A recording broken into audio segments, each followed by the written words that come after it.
Depuis la préhistoire, le pays de Montbéliard, situé dans l'actuel département du Doubs, est une terre de passage entre la vallée du Rhin et le couloir Saône-Rhône.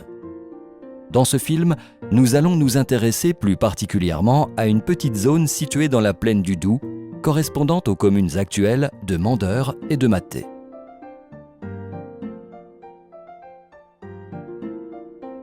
Au Néolithique, le passage est constitué d'un fond de vallée assez marécageux et de collines boisées. L'homme commence tout juste à s'installer dans la région, plus volontiers en hauteur. L'implantation humaine s'intensifie durant l'âge du bronze et surtout à l'âge du fer. À la période gauloise, le méandre du Doubs et les collines avoisinantes sont largement exploités par des hameaux et des fermes plus ou moins importantes, réparties assez régulièrement. Dans la période gauloise, 3e-1er siècle avant Jésus-Christ, on estime que ces exploitations agricoles sont distantes de 300 à 500 mètres en moyenne. Elles comprennent des bâtiments d'habitation et des bâtiments utilitaires en terre et bois et sont généralement encloses d'un fossé associé à un talus surmonté par une haie ou une palissade.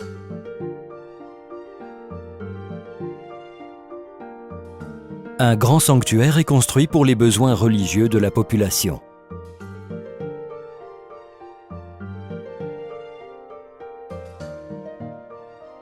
Des processions sont régulièrement organisées pour pratiquer le sacrifice de bœuf en l'honneur des dieux.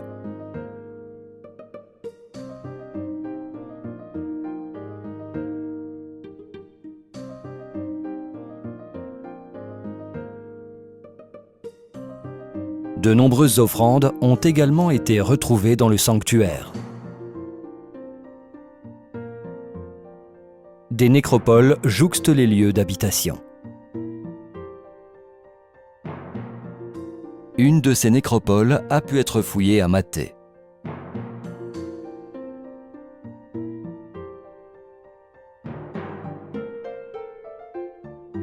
Les morts étaient incinérés lors de bûchers funéraires, puis les cendres enterrées avec des objets appartenant aux défunts et des offrandes de nourriture.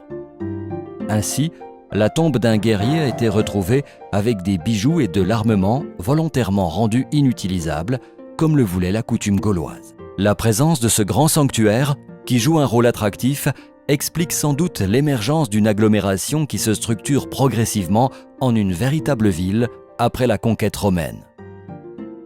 Cette agglomération, appelée Épaumont du Haut-du-Rhum, était la 2e ville de la province de Séquanie, dont la capitale était Vezoncio, actuellement Besançon. Elle bénéficiait de tous les équipements publics définissant une ville romaine: thermes, forum, nécropole, quartier résidentiel, entrepôts et aménagements pour le trafic fluvial. En effet, à Épaumont du Haut-du-Rhum, le Doubs cessait d'être navigable et les marchandises devaient alors être convoyées par terre vers la Suisse actuelle et les villes frontières avec la Germanie. Cette opportunité a certainement contribué à l'essor économique de la ville. Les quartiers résidentiels s'étendaient sur la commune actuelle de Mandeure, dans la boucle du Doubs. C'est aussi dans cette zone qu'on trouvait les thermes publics de Muraillebourg. Ceux de Courcelles, plus excentrés et probablement associés à un temple, constituaient un établissement thermal où l'on venait peut-être se soigner en plus de pouvoir faire du sport, discuter, se laver et profiter de massages.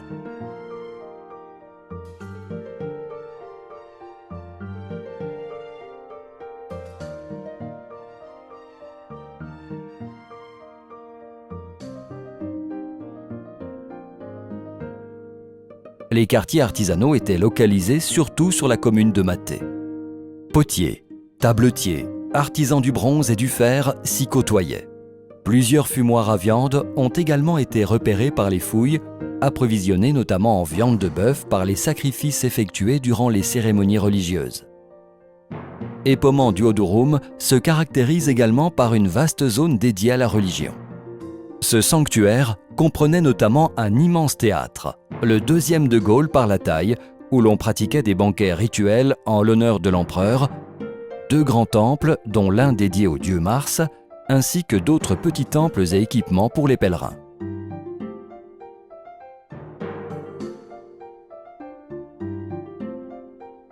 À partir du IVe siècle, certains quartiers de la ville sont délaissés et une fortification est construite au bord du Doubs par la légion Prima Marcia en réemployant les matériaux de certains bâtiments publics antérieurs. Cette fortification permet de sécuriser les échanges qui continuent à faire la fortune de la ville. Au début du Ve siècle, une première église est construite à l'emplacement d'anciens thermes. Cet édifice, d'environ 25 mètres de long avec des locaux annexes, dont un baptistère, est très grand et luxueux pour l'époque. L'église était décorée de peintures murales et de plaquages de marbre et présentait des vitraux colorés. D'après nos connaissances actuelles, au début du Moyen Âge, l'habitat se concentrait à l'intérieur de la fortification, où les maisons sont encore entretenues, ainsi qu'autour de l'église Saint-Martin de Mandeure. Les environs de la ville continueraient à être exploités, notamment pour la culture de la vigne, présente depuis le Haut Empire romain. Mandeure est alors citée dans une charte du 8e siècle comme castrum, donc une ville d'une certaine importance.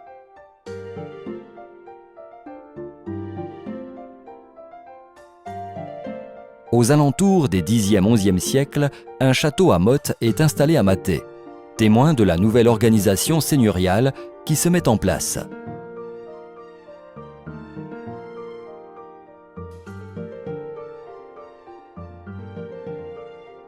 Petit à petit, Mandeure perd son importance au profit de Montbéliard, et les bourgs de Mathé et de Mandeure se dissocient avec de nouveaux habitats construits autour des églises Saint-Martin et Saint-Pierre.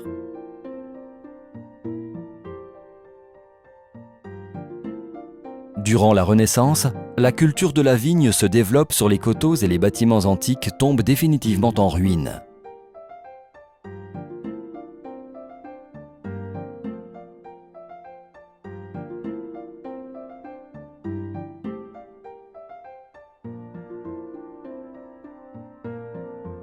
Nombreux sont ceux qui viennent prélever des matériaux pour en faire de la chaux ou réaliser de nouvelles constructions à Mandeure et même à Montbéliard.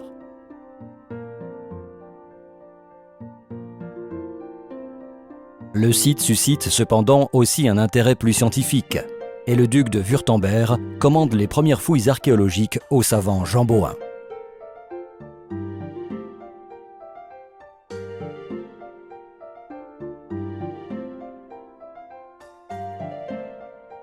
C'est au XIXe et au début du XXe siècle que la physionomie des villes de Mandeure et de Mathé va à nouveau connaître un important changement, avec le développement de l'activité industrielle.